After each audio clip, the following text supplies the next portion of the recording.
killing of two New York police officers over the weekend has rattled law enforcement and communities nationwide. Rank and file officers all over America are being told to take a load of precautions, such as avoiding inflammatory social media posts, not making arrests unless necessary. We have reached dangerous times in the relationship between law enforcement and the general public here in America. Cops are targets now more than ever before. The one thing desperately needed is leadership. The one thing no one needs at this time is arrogance. So let the conversation begin.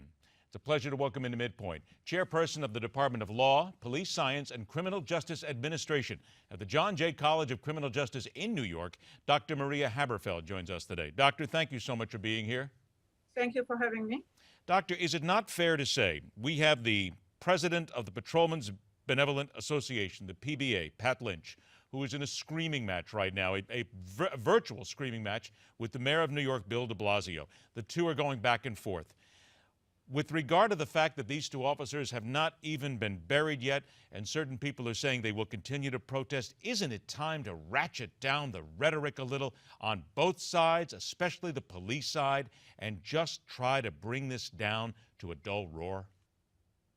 Well, it's interesting that it's always the police who are supposed to expect to display the restraint and behave in an adult way, so to speak. But the truth is that there is nothing more extreme in the history of any democracy than the member of the public feeling that they can kill police officers or advocating for killing of police officers.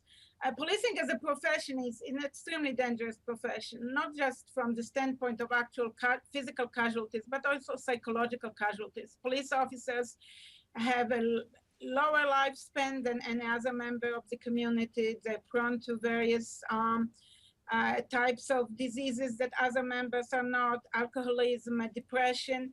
And yet again, we are constantly requiring or expecting of them to behave in a way that the rest of us don't feel that we need to behave. I would, certainly say, I think it's the time for the politicians to take and the lead and show leadership in this situation. Okay, let me stop you there if I might, because again, you're getting right into where I was talking about, and I don't want to be taken incorrectly here, because I am in fully support of police officers around the country. Many of them are my friends. I have known and worked with them for many years, and I think that 99% of the police in this country are good, honest, hard-working people. So let me make that very clear.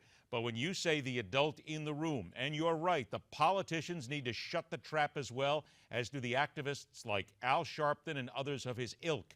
But with regard to Pat Lynch, the PBA president, shouldn't they be, maybe, the adults in the room? Bring it back a little bit, because it's just dangerous right now to keep up this level of hate when you've got people traveling from Baltimore to New York to kill cops.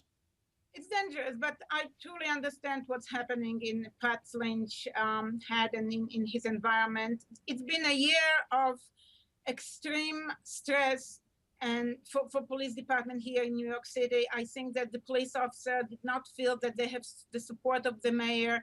The mayor is the one who appoints the commissioner. The mayor is indirectly the boss, so to speak, of the police officers. If you work under somebody who does not appreciate what you do, to the contrary, takes it to the media and hints to misconduct on the part of police officers, there's only that much that police officers or the leaders of their unions can take. And, at a certain point, again, we are dealing with human beings. Police officers have the same fear, the same stressors that others are entitled to. Absolutely, and I want to interrupt you because we have to take a break here in a moment, but your final comment, about 30 seconds here before we take the break. You mentioned the mayor.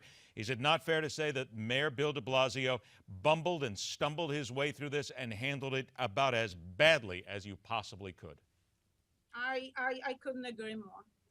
With regard to that then, how does he back up and get the cops back on his side, or has that ship sailed? I think that ship has sailed because we're talking over a year of bashing police performance in New York City by the mayor. Is it possible then for the cops actually to do anything that they are asked to do by the mayor at this point, or do you see them still continuing to turn their back?